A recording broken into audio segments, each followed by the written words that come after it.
Yeah, no, not completely. I am fully aware, because of my association with some medical facilities, of the undue burden that is placed on them because of those that are uninsured.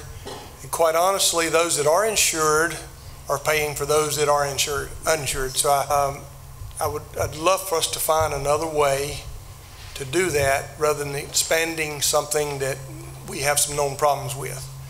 And so it's not an issue, just so everybody here is fully aware, and this board's fully aware. It's not that I don't support medical coverage for people.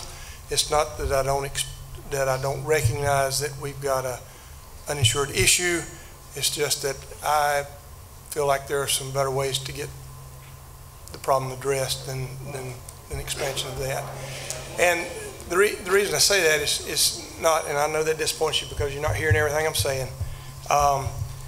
I've personally had a lot of experience with medical experiences with the family and medical associations, so I'm not speaking about this on an uninformed basis. There are just maybe some better opportunities, not better opportunities, better ways, and I don't know that they've been discovered yet, or that they've even been offered yet. You know, I mean, I'm being totally honest with you, but we know that there are some issues there that, and so I just wanted to voice that, that opinion. But I will, because we don't have a better way right now, I would support the resolution, but I would love us to find another way. I'd love to find us another way to address a known problem. It's all I'm saying. So. Thank you, and Commissioner. Because I can't let Commissioner Petty leave without us having a fight. Now, I just want to say that while I hear you that Medicaid is not perfect, I think we can't let people fall in the gap in the interim while we figure out a perfect plan and pay into it. Well, that's the reason I said I would support it, because we don't have a better way. I don't feel like it's the best way. I don't know what the best way is, but I don't think we have it now, but maybe we can get there. I respect your position. Okay, motion has been made and seconded. Any further discussion? All right, all those in favor of approving this resolution, say aye. Aye. The ayes have it.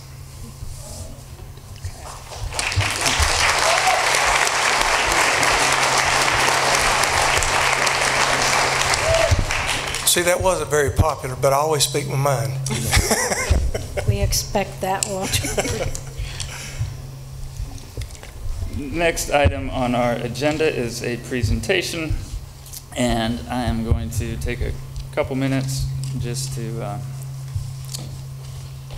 make some personal comments at the start. Tonight we'll hear a presentation regarding the Confederate monument in front of our historic courthouse. I realize this is a difficult topic for some to discuss. It's a topic that some of you may not feel is worthy of discussion. I disagree. I think anytime we come together and share our views and share our stories, we are better because of it. And I hope we'll all take the opportunity to listen, to hear perspectives we haven't heard before, and to see things in ways we hadn't considered before. We all know this presentation is about more than a monument, more than just copper and granite. This is about our history. This is about a changing Chatham County and a changing South. And yes, it's about race. And these aren't topics that we can expect to reach some conclusion that get solved and allow us to move on. They don't go away. We won't fix it here tonight. We won't fix it in my lifetime or in my children's lifetime. And that's okay. All we can do, the best we can do, is listen to each other and learn from each other through open, honest discussions. We are more than capable of having those discussions here in Chatham County.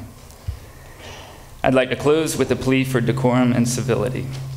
I was going to remind us all to act like grown-ups and ask that we set a good example for our children. But then I received letters about the monument from a class of 5th graders, and I realized I had it backwards. Yes. They spent time researching the topic, thinking about it from all sides, and then presented thoughtful, reasoned arguments about the conclusions they reached. They understood that others might reach different conclusions. Their opinions weren't clouded by their political party or their news source. They don't operate in the zero-sum game where somebody wins only if someone else loses. So I would ask that we all be a little less grown up tonight, and that instead we follow the example of Miss Runyon's fifth graders at Perry Harrison School.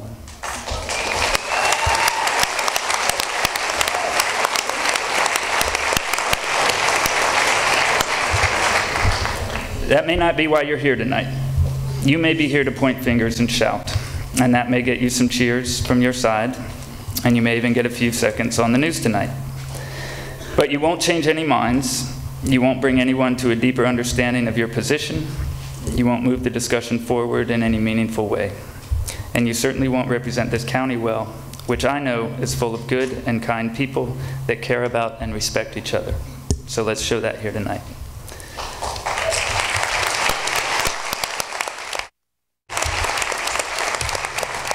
Mr. Howard Pfeiffer to present.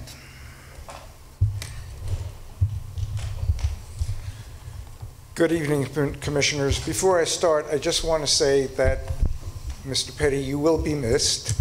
As you've just demonstrated, your open-mindedness and honesty is an addition to every conversation. And we thank you for your service over these last 9 years. Thank you. Good evening, Commissioners, and thank you for the opportunity to speak with you this evening. My name is Howard Pfeiffer, and I live in Chatham County. I am here to introduce Chatham for All, a group of county residents here who share grave concerns about the continued presence of the Confederate monument at the entrance to our courthouse. We are also here to present petitions signed by over 900 Chatham residents, young and old, Republicans and Democrats, lifelong residents and newcomers, white, black, Latinx, and others, a group as varied as the county itself, and to all request that you remove the monument as required by the law and the facts. We are here because you, the Commissioners, have the legal authority to rescind the 1907 license agreement granted to the United Daughters of the Confederacy by your predecessors. The daughters, not the county, are the owners of the monument.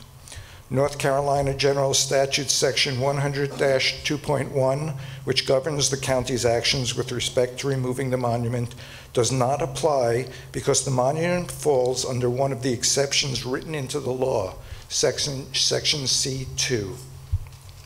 It is private property on county land under a license agreement, which is revocable by the county. This is not a loophole in the law. This is the design of the law.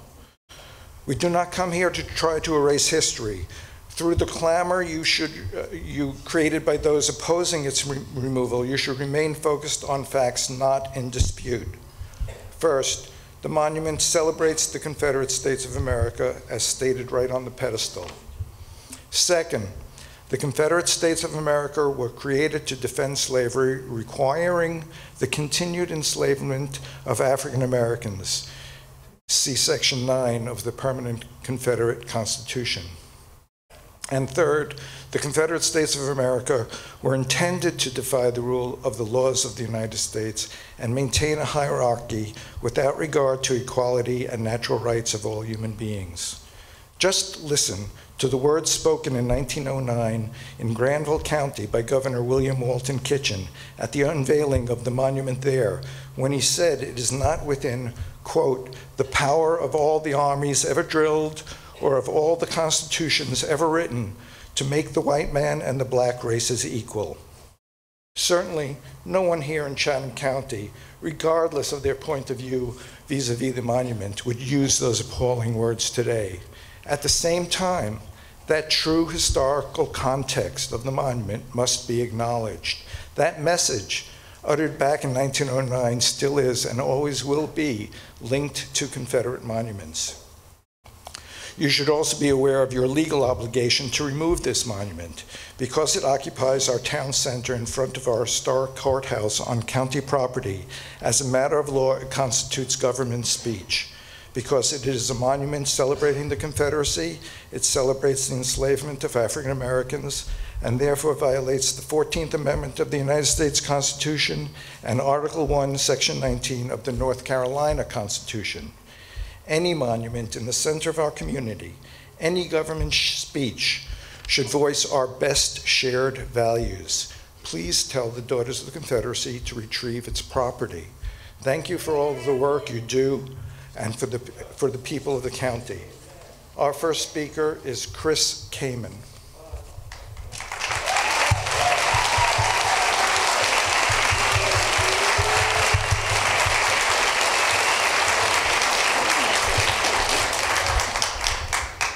I would just like to clarify first. It's my understanding we have more than 3 minutes per person for this initial segment. Is that correct? Yes, sir. Thank you very much. Thank you for providing us a chance to voice our concerns and to make our requests today. My name is Chris Kamen, and I have lived in Chatham County since 1981. I was born in Charlotte, North Carolina, and raised in Memphis. My great-grandfather, William Mitchell Morgan, fought for the South as a member of the Mississippi Confederate Army. He was 19 at the time, and he never received any pay for his time served. I do not know why this young man fought. Was it out of loyalty to his home and family? Perhaps.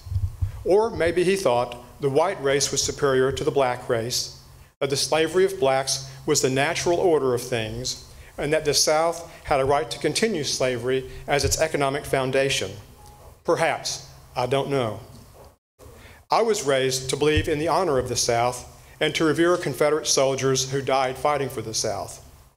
My life and my perspectives, however, began to change when I was in the 7th grade in Memphis. I began attending a school that was integrated with about 40% black. I formed friendships with some of them, who in turn began to defend me from others who saw me as a rather defenseless, fat white boy. I was a student at this school when Martin Luther King came to help the sanitation workers fight for justice and dignity, and where he met his tragic end.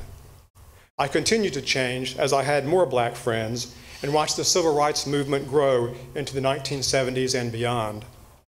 As I grew older, I continued to learn more about the South, about the horrors of slavery, the travesty of the Jim Crow era, and persistent interpersonal and structural racism. I recently read a book which is a must-read for Southerners who want to come to grips with the actual history of the Confederate monuments. UNC professor of history Karen Cox published a book called Dixie's Daughters, The United Daughters of the Confederacy and the Preservation of Confederate Culture. The book shows how the United Daughters of the Confederacy, also known as the Daughters, was extremely effective in its efforts to vindicate the South, which in fact whitewashed the horrors of slavery.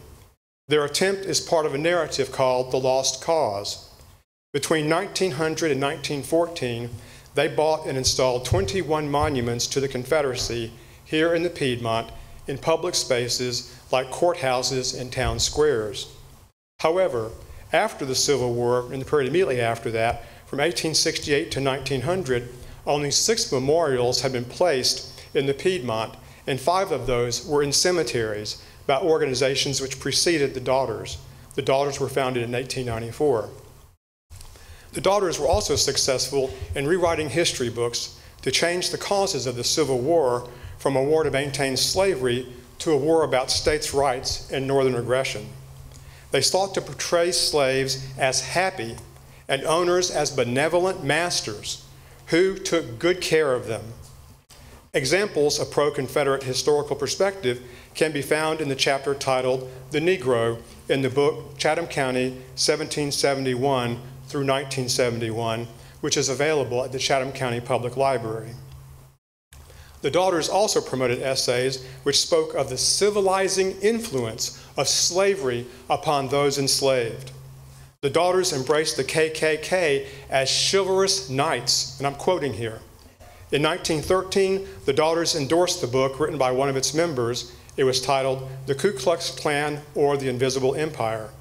It praised Confederate General Nathan Bedford Forrest, the first Grand Wizard of the KKK, and praised the efforts of the KKK. The book was included as a supplementary textbook in Mississippi, and by the 1920s, most Southern states had adopted pro-Confederate textbooks, largely from the efforts of the Daughters. Despite these very successful efforts of the Daughters, All Southerners today who claim to know the historical truths about the South must admit that the South seceded from the Union to maintain its economy and that its slavery was the basis of that economy. Most modern historians have concluded such. In fact, South Carolina, Arkansas, Alabama, Mississippi, Texas, and Virginia explicitly stated this in their articles of secession. President Lincoln, in his second inaugural address, cited slavery as the cause of the Civil War. This inconvenient truth is something we Southerners today must have the humility to confess and the courage to redress. The monument outside the courthouse no longer reflects the values and attitudes of the majority of Chatham County citizens, if indeed it ever did. The monument is out of touch with our Constitution, particularly the 14th Amendment, which guarantees equal protection under the law. The courthouse should be a venue which embodies the principles of justice and equal treatment of all people, rather than its complete opposite. This contradiction needs to be resolved.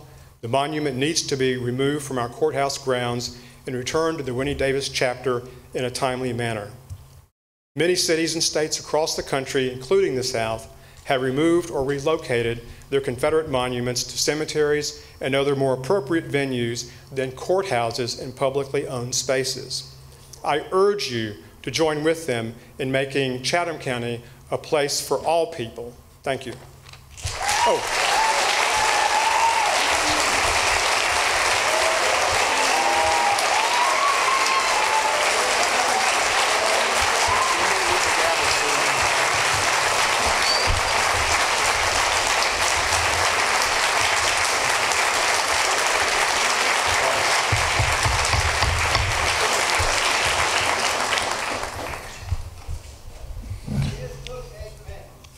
Good evening, Mr. Chairman and members of the board. Real quickly, I know a lot of folks here have not been to our meetings before, and we certainly welcome you, but I also know you may not be familiar with how we conduct ourselves here, and that is we speak when we are at the podium. It is not a conversation back and forth, so thank you. Reverend Thompson. Commissioner Dasher. Yes, sir. It might help to understand that this was an agenda item, and the agenda item people are not limited on time. Oh, okay. It's just public input that limits 3 minutes, and so that might help everyone understand why they're allowed more than the 3 minutes. Thank you. Any item on the agenda that is needs a presentation is not limited on time like that. So just to clarify that for those that don't understand. Reverend Thompson, thank you. Sure. If I could, before I begin, Mr. Chairman, just to make a comment just very quickly, and it's regarding the gentleman on the far end to my right. And since he was the one that defeated me in 2010, I think that I probably more than anyone can speak for him.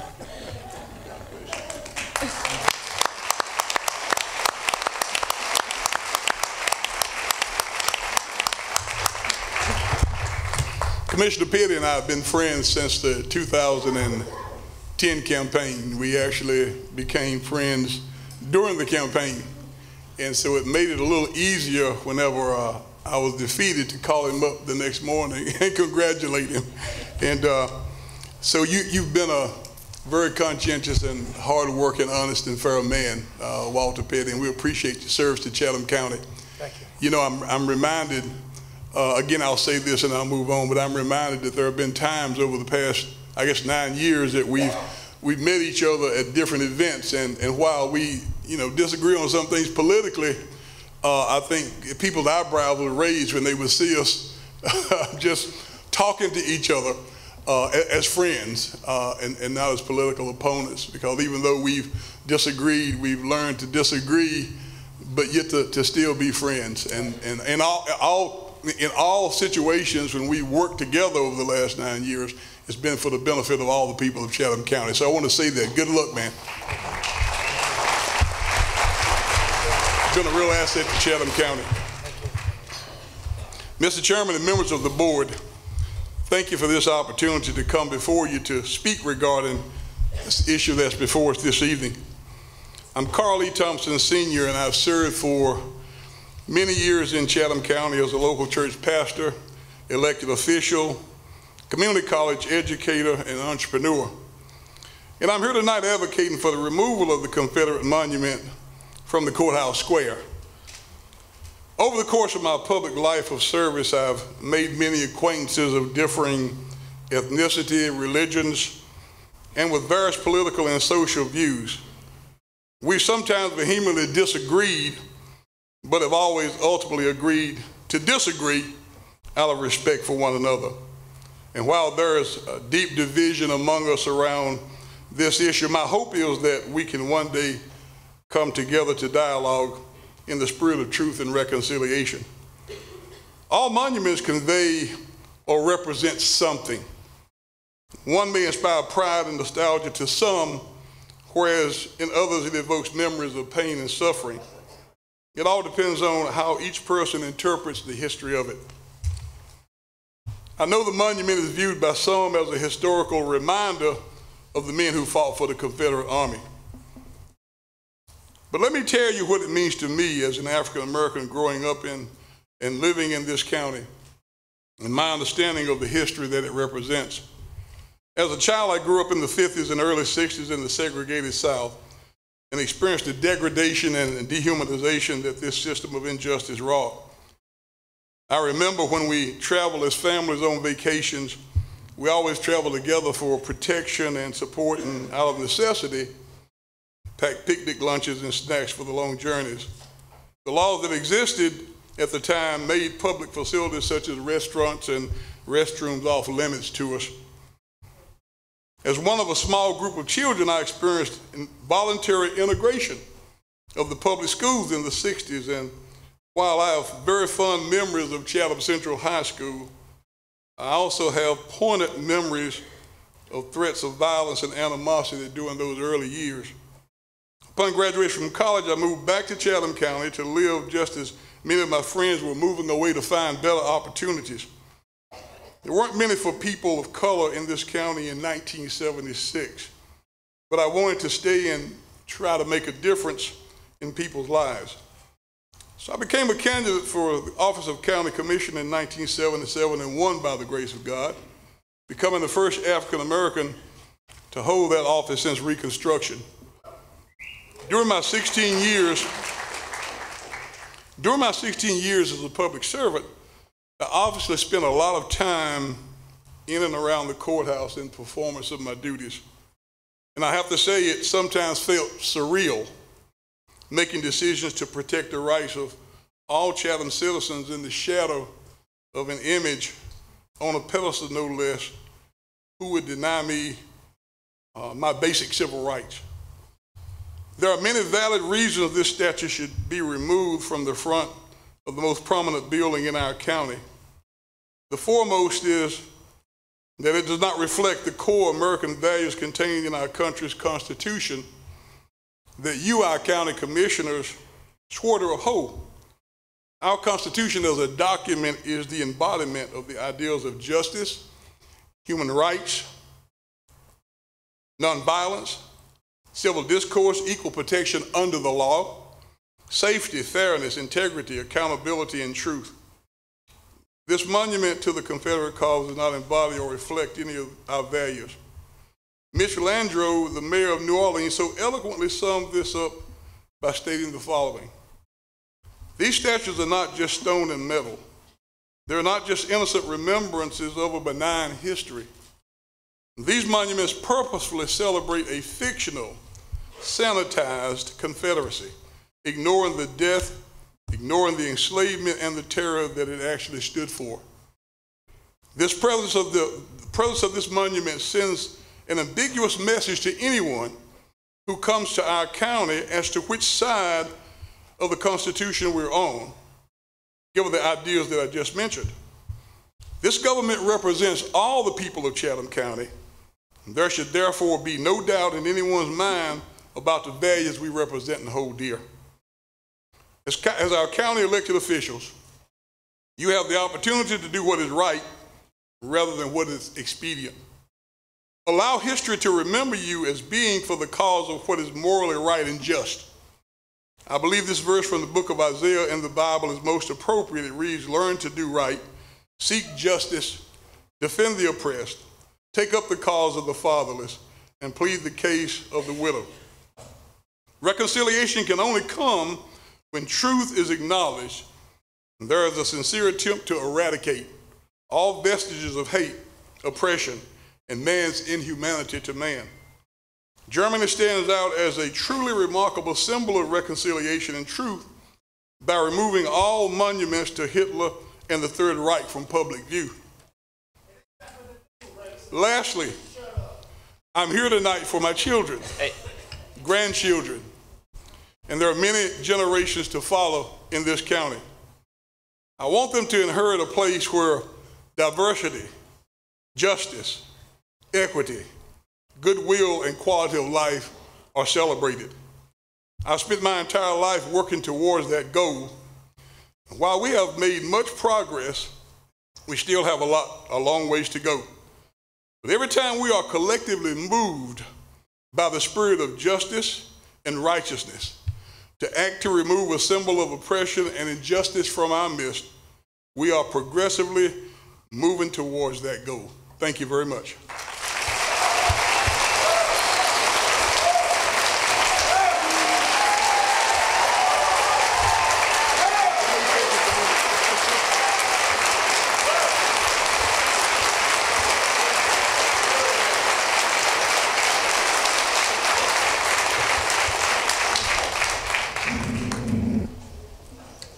Thank you again for considering this matter and for your work on behalf of the county.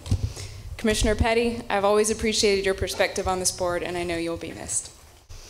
My name is Emily Moose, and I'm a resident of Chatham County, here in that capacity alone. My great-great-great-grandfather fought for the Confederate Army, and I'm told lived out his final years with a Union bullet lodged in his neck. Growing up in North Carolina, I heard the lost cause narrative my whole childhood. Things like, we were always good to our slaves, or it was a different time. I was an adult before I acknowledged that the only purpose of these lies was to protect the speaker from their own conscience, validate their blindness to another person's humanity, and normalize the brutality inflicted in the name of white supremacy. If a child can be convinced that another person didn't suffer as a slave, perhaps it's easier for that child to grow up into an adult that sees some humans as less human than others. I'm not going to pass that lie on to the next generation, and I don't believe our civic spaces or schools should either. The United Daughters of the Confederacy, or UDC, aggressively portrayed slavery as generally benign and immaterial to the Civil War. As a mother, I am deeply disturbed at how effective they were in indoctrinating an always captive audience, our children, into internalizing a false and insidious history.